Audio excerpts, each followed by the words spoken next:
Number 15. Carlos Alberto Torres. Carlos Alberto Torres is the ultimate moment plus authority legend. He captained Brazil's 1970 side, the team everyone drags into every greatest ever argument, and he literally sealed the final with the most famous fullback finish in World Cup history. That fourth goal against Italy isn't just a banger, it's a lesson in timing. He doesn't sprint up the pitch like a madman all game. He waits, reads the situation, and arrives late when the defense is already spinning. One touch, clean strike past Dino Zoff, and the final is over. He played right back before the position even had a modern definition. He wasn't an old-school stay-at-home defender, and he wasn't a reckless winger in disguise either. He was measured. He'd help build from deep, keep the shape, then choose the overlap only when it made sense. That's why he fit Brazil 1970 perfectly. That team looked free, but it was organized freedom, and he was one of the guys keeping it balanced. Club-wise, he had major spells with Santos and later Fluminense, always in sides that demanded technique and composure from defenders. And leadership matters here. Wearing the armband in a squad filled with legends is a different kind of pressure. He handled it with calm, and you can feel that in his game. No panic, no chaos, just control. Now we move to a left-footed icon who made Brazilian flair feel sharp and dangerous. Number 14. Rivelino. Rivelino is one of those players who screams Brazil without needing a montage. Left foot like a cannon, confidence dripping off every touch, and that blend of street creativity with real end product. He played as an attacking midfielder forward, often from the left, but the key thing is, he didn't stay wide. He'd drift inside, pull defenders out, and give Brazil something terrifying, a midfielder who could actually hurt you from distance. If you sat deep, he'd shoot. If you stepped out, the gaps opened for the stars around him. Simple, brutal logic. And let's talk influence. Rivelino is strongly linked to making the Elastico famous, that flip-flap that later became a Brazilian signature move. But the best part, it wasn't just flair for the cameras, it was a practical tool to shift a defender's weight and create space in tight areas. That's why the move survived decades. At club level, he became a huge figure at Corinthians, then later found major success with Fluminense, adding titles to the legend. And he wasn't some lightweight skills guy either. He could handle physical games, play through contact, and still keep the ball close. In the 1970 World Cup team, he was one of the key pieces, not always the headline name, but absolutely part of why that side felt unstoppable. Next up, a winger who didn't just shine in 1970, he scored in every match like it was scheduled. Number 13. Jairzinho. Jairzinho's 1970 World Cup is one of those records that sounds made up until you remember it actually happened. 7 games, 7 goals, and Brazil win the whole thing. Not he scored a lot, not he was important. He literally scored in every match of the most iconic World Cup run ever. And the best part, he wasn't doing it as a penalty box passenger. He was a winger who played like a striker when it mattered. They called him the Hurricane for a reason. Jairzinho had that mix of Brazilian technique and pure force. Shoulder drops, burst past the fullback, and then that brutal diagonal run into the box that defenders hate because you can't pass him on quickly enough. In a team where Pelé was pulling strings and the midfield was full of artists, Jairzinho was the guy who turned dominance into goals. That's a rare role in a superstar team, being the reliable finisher without needing the whole spotlight. At club level, he became a major figure at Botafogo, and you can feel that Botafogo DNA in how he played. Skill, yes, but with edge. He didn't float, he attacked you. And in 1970, once Brazil smelled blood, Jairzinho was usually the one landing the final punch. Number 12. Kaká. Kaká at his peak was basically the cleanest midfielder becomes a problem player you'll ever see. No step-overs for the camera, no fancy pauses, just that long stride.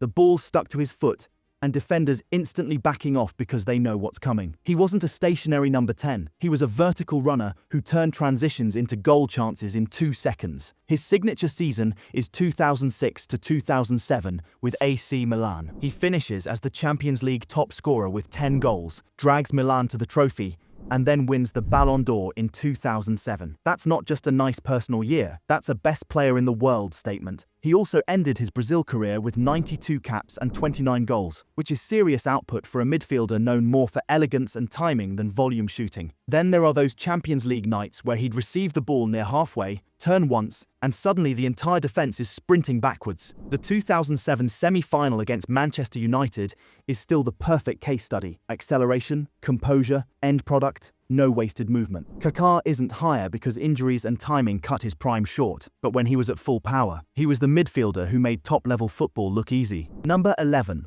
Roberto Carlos. Roberto Carlos is the reason your brain stopped thinking left back equals defender and started thinking left back equals weapon. Compact build, ridiculous speed, and a left foot that could turn a normal match into a highlight reel in one swing. And yes, the free kicks were insane, especially against France in 1997, the one that looks like it's heading for the corner flag and then bends back into the goal past Fabien Barthez. But the real story is how he changed the shape of games. For Brazil, he racked up 125 caps and 11 goals, which is wild for a defender. For Real Madrid, he spent 11 seasons, 1996 to 2007, played 584 matches, scored 71 goals, and won the Champions League 3 times plus 4 La Liga titles, while basically providing permanent width and overlap for a team full of superstars. That's not easy. That's not legend status. That's position-defining status. Tactically, he forced teams to defend wider than they wanted. If you ignored him, he'd overlap and deliver. If you stepped out, he opened inside space for the attackers. And because he was so fast, he could take risks going forward and still recover like a sprinter chasing down a counterattack. Was he the most conservative defender? No, but that was the deal. Roberto Carlos tilted the pitch. He made full-back aggression feel worth it. He sits at 11 because the top 10 is brutal in terms of total legacy. But in terms of impact on how the role is played, he's one of the biggest in football history. And if Roberto Carlos was the explosive left-side engine, the next man was the right-side machine who never, ever stopped running. Number 10. Cafu. Cafu is pure reliability, and I mean that as the highest compliment possible. When people talk about the modern fullback, they usually describe someone who can run forever, defend 1v1, overlap non-stop, and still have the brain to pick the right moment. Cafu was doing that before it became the standard. Let's hit the historical flex. Brazil's most capped men's player with 142 appearances, and the only player to appear in 3 consecutive World Cup finals, 1994, 1998, 2002. That is ridiculous durability at the highest level. He wins the World Cup in 1994, then comes back 8 years later to lift it again in 2002 as captain, leading a team packed with stars and still looking like the guy with the biggest lungs on the pitch. At club level, he stacked big moments too. Copa Libertadores and Intercontinental Cup with São Paulo, the Serie A title with Roma in 2001, then another Serie A title with AC Milan in 2004. Different leagues, different styles, same output, energy, discipline, leadership. Cafu wasn't the flashiest Brazilian ever. That's not his job. His greatness was that he made everything stable. Wingers had freedom because Cafu could cover. Midfielders could rotate because Cafu would hold the lane. He was the type of player coaches trust with their whole system. Number 9. Rivaldo. Rivaldo is the definition of high IQ baller. Not always pretty in the traditional sense, more sharp than smooth, but absolutely lethal. He had that rare Brazilian mix, playmaker brain, striker finishing, and a left foot that could ruin your entire weekend from 25 yards. Internationally, his output is serious. 74 caps, 35 goals for Brazil, and he was a key piece in 2 different World Cup eras, reaching the 1998 final, and then winning the 2002 World Cup as part of that famous front 3 with Ronaldo and Ronaldinho. In between, he had his own moment of global dominance, Ballon d'Or, and FIFA World Player of the Year in 1999. That's peak best on earth territory. At club level, he had monster years at Barcelona, goals, assists, clutch moments, and he was the type of attacker who could do everything. Free kicks, long shots, penalties, headers, and that nasty ability to pull off a bicycle kick when you least expect it. But the real joy of Rivaldo is how he played. He'd slow the game down, tempt defenders in, then explode with a feint and a strike. Not all flair is smiles and tricks. Rivaldo's flair was cold and efficient. He's 9 because the list above him is full of players who defined entire national identities. But Rivaldo, he was the guy who made Brazil's attack feel complete, creativity, killer instinct, and big game delivery. And from here, the legends only get heavier. Number 8. Romário. Romário was the striker who made defending feel pointless. He didn't need 10 touches. He didn't need momentum. He didn't even need space. One little window inside the box, and the ball was already in the net. The scary part was how calm he looked doing it, like scoring was just a routine job he'd done 1,000 times before. For Brazil, he finished with 70 caps and 55 goals, which is absurd output at international level. And his defining chapter is USA 1994. Brazil hadn't won a World Cup since 1970. The tournament was tight, ugly at times, and Romário basically dragged the attack through it. He scored 5 goals, including crucial ones in the knockouts, then won the Golden Ball as the best player of the tournament. Brazil win their fourth star, and the face of it is the short striker with the swagger. That's legacy. Club-wise, Romário was a serial scorer everywhere. PSV, where he was devastating in the late 80s. Barcelona, where he won La Liga in 1993-94, and delivered some of the most disrespectful finishing you'll ever see. And then back in Brazil, still scoring like age didn't apply to him. People argue about his total career tally because he counted all sorts of matches, but the clean truth is this: he was one of the most natural finishers the game has ever produced. Movement, balance, and that killer touch that arrives before the defender even realizes the chance exists. If you want the simplest description, Romário didn't just score goals. He made the penalty area feel small for everyone else and huge for him. And now we move to the captain who ran Brazil's midfield like a thinker, not a sprinter. Number 7. Sócrates. Sócrates is the kind of player you show to someone and say, watch his head, not his feet, because his real superpower was how he read the game. Tall, elegant, and weirdly unbothered by pressure. He played midfield like everything was already mapped out in his mind. One touch, two touches, then a pass that makes you question why the defender even bothered stepping out. For Brazil, he recorded 60 caps and 22 goals, huge numbers for a central midfielder, and he captained the iconic 1982 World Cup side. That beautiful team that still gets mentioned whenever people talk about football played with personality. Sócrates wasn't just part of it, he was the rhythm. He'd drift into pockets, combine with Zico, and keep the ball moving in a way that made opponents chase shadows. And yes, the backheel passes became his signature, but it wasn't showboating, it was efficiency. A quick, unexpected release that breaks pressure without forcing the ball. His World Cup story is also peak Brazil, brilliance and heartbreak. In 1982, they play some of the best football of the era and still go out. In 1986, it ends on penalties. But that's why Sócrates stays legendary, because he represents a version of Brazil that cared about control and expression, not just results. At club level, he's a Corinthians icon, a leader with presence, the type who made teammates play calmer just by being there. Sócrates wasn't the fastest. He didn't need to be. His brain did the running. And if Sócrates was the brain of that era, the next man was the knife. Number 6. Zico. Zico is the greatest Brazilian playmaker who never got the World Cup ending his football deserved. And that's the tragedy, because ability-wise, he was top tier. A classic number 10 with a scorer's instincts, vision to split lines, technique to create in tight spaces, and a free kick delivery that felt like a set-piece cheat code. His Brazil numbers are ridiculous for a midfielder. 71 caps, 48 goals. That's striker output from the pocket. He was the creative leader of Brazil's early 80s generation, and when people talk about that 1982 team like it was a symphony, Zico is the main instrument. He could slow games down, speed them up, combine in triangles, then finish moves himself. He wasn't just the passer, he was the decision maker. At club level, his Flamengo legacy is enormous. He led them through their greatest period, winning the Copa Libertadores in 1981, then beating Liverpool to win the Intercontinental Cup the same year. That's the kind of achievement that turns you into an institution, not just a former player. He later went to Udinese and proved his quality translated outside Brazil too, because his game was built on technique and intelligence, not comfort. Why is he 6? Because trophies at national team level weigh heavy in these debates. But if you're judging pure football quality, Zico is higher than people realize. A complete number 10, creator, scorer, leader, set-piece master. Number 5. Neymar Jr. Neymar is what happens when one player is asked to be everything at once. The entertainer, the scorer, the creator, the face, the solution. And despite all the noise around him, the football is undeniable. For Brazil, he became the men's all-time top scorer with 79 goals, and he did it while carrying the heaviest expectations in world football. That's not easy pressure, that's generational pressure. Style-wise, Neymar is street football at elite speed. The close control is ridiculous, the change of direction is nasty, and he's one of the best ever at dragging defenders into him, then slipping the ball through the gap they just opened. He can play wide, as a second striker, or as the main creator, and he still produces the same problem. You can't defend him 1v1 without help. His career arc is stacked.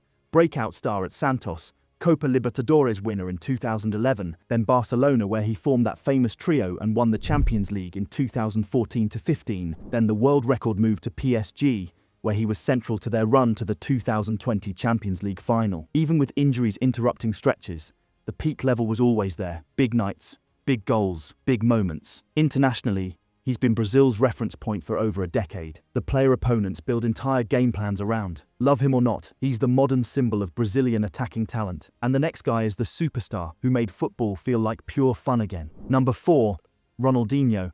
Ronaldinho is the rare player who felt like a global event, not because he was loud, because every touch had that something could happen right now energy. And what separates him from pure entertainers is this: at his peak, he wasn't just fun to watch, he was the best player in the world. Ballon d'Or winner in 2005, the centerpiece of Barcelona's revival, and the player who made the game look easier than it has any right to be. His style was rhythm. He'd slow you down with a smile, freeze you with a body feint, then take the ball somewhere you didn't even consider. Elastico, no-look passes, toe pokes, disguised through balls, but it never felt forced. It felt natural, like he was improvising with elite-level structure behind it. And he delivered end product too: goals, assists, and big match influence. For Brazil, he was part of the 2002 World Cup winning squad, the side with Ronaldo finishing and Rivaldo delivering, while Ronaldinho added unpredictability. He ended with 97 caps and 33 goals, strong numbers for a player whose value also lived in momentum and creativity. And then there's the respect moment everyone remembers, the standing ovation at the Santiago Bernabeu after he destroyed Real Madrid. That doesn't happen unless you've reached a level where even rivals stop pretending. Number 3, Garrincha. Garrincha is the ultimate football is supposed to be unfair player. The body looked awkward, the running looked weird, and then he'd get the ball on the right wing and defenders instantly started praying for help. Because with Garrincha, it wasn't just that he could beat you, it's that he'd beat you the same way twice, and you still couldn't stop it. Pure 1v1 terror, the kind of winger who turns a fullback's confidence into dust in 10 minutes. His legacy is basically sealed by 1962. Pelé gets injured early in the tournament, and Brazil should have panicked. Instead, Garrincha takes over the entire World Cup. He finishes with 4 goals, and he's the driving force in the biggest games, including the quarter-final against England where he scores twice. Brazil win the tournament, and Garrincha ends it with the Golden Ball, Best Player, and the Golden Boot as joint top scorer. That's not important player status. That's carrying a nation's expectations when the superstar goes down. And don't forget 1958 either. That first World Cup win is often told as the Pelé story, but Garrincha was already a nightmare for opponents, stretching the pitch and creating chaos that made Brazil's attack breathe. At club level, he became a Botafogo icon, part of an era where that club basically fed Brazil's national team. Tactically, he was the pure winger archetype: hug the touchline, isolate the defender, beat him, repeat, and force the entire defense to shift toward you. No complicated systems needed. He was the system. He's number 3 because longevity and overall career completeness matter. But in terms of pure, you cannot defend this human, Garrincha is as high as it gets. Now we move to the striker who broke defenses, got broken by injuries, and still came back to win the world. Number 2, Ronaldo, R9.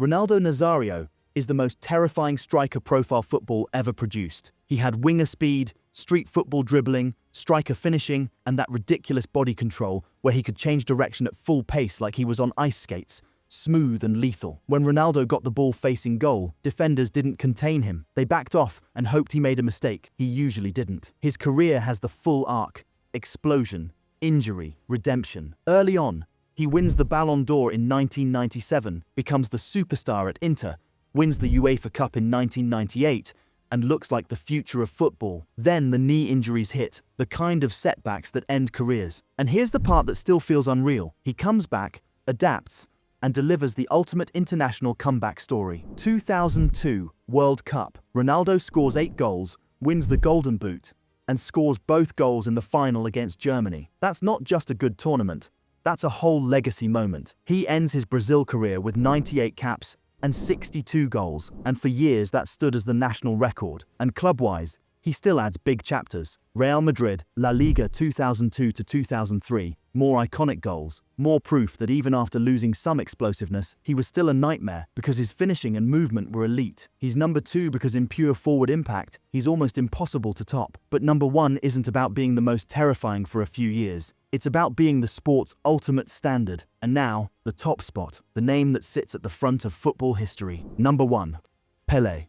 Pelé is number 1 because he covers every category at once: talent, trophies, longevity, moments, and worldwide impact. He isn't just a great Brazilian, he's the yardstick. The headline is still untouched. 3 World Cups, 1958, 1962, 1970. Nobody else has done it. And in 1958, he doesn't just show up. He announces himself with 6 goals, including 2 in the final, against Sweden as a teenager. That's the kind of moment that turns a player into history. In 1962, he starts brilliantly before injury. Brazil still win. And in 1970, he's the veteran genius at the heart of a team many consider the best ever, scoring, creating, and controlling games with total authority. At club level with Santos, Pelé didn't just rack up goals. He turned a Brazilian club into a global event. He won the Copa Libertadores twice, 1962, 1963, and the Intercontinental Cup, while scoring at a rate that still looks absurd. Yes, people argue about what counts as official totals in that era, because friendlies were a huge part of the calendar.